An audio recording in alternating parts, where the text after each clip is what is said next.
Hello everyone, আমি রুদ্রাক্ষী। তো আগের দিনও আমি পেঁপে ভাজা করেছিলাম, তো বর খেয়ে প্রচণ্ড খুশি হয়ে গেছে। আর ও পেঁপেটা খুব একটা পছন্দ করে না, কিন্তু এটা আমি ভেজেছিলাম যখন, ওকে বলিনি এটা কি, ও তো খেয়ে বেজায় খুশি। তো ও আবার দাবি করেছে ওকে এরম করে আবার খাওয়াতে হবে। তো সেজন্য পেঁপেটাকে গ্রেটারে ঘষে নিয়েছি, ধুয়ে তারপরে গ্রেটারে ঘষেছি। তারপরে কড়াইতে তেল দিয়ে তার মধ্যে কালো জিরে ফোড়ন দিয়েছি। এতে শুকনো লঙ্কাও ফোড়ন দেয়, কিন্তু আমার বর একদমই ঝাল খায় না, জন্য আমি দিইনি।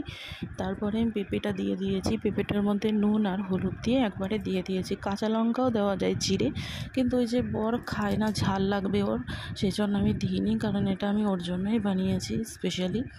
তো খেতে চেয়েছে বলে। তো এবার একটু ভালো মতন করে ভাজতে হবে। তারপর ভাজতে ভাজতে কিন্তু এটা একদমই কমে গেছে, এটা আরও একদম পুরো কমে একদম ভাজা ভাজা হয়ে যাবে যখন, তখন এই রান্নাটা একেবারে কমপ্লিট হবে। এটা শুধু ভাত দিয়ে খেতে দারুণ লাগে। আর এই দেখো, ভাজাটা কিন্তু একদমই কমপ্লিট হয়ে গেছে। তো এবারেই নামিয়ে নেবো। এটা ডালের সাথেও ভালো লাগবে, শুধু শুধু ভাত দিয়েও ভালো লাগবে। ভালো লাগলে শেয়ার করে দিও। ধন্যবাদ।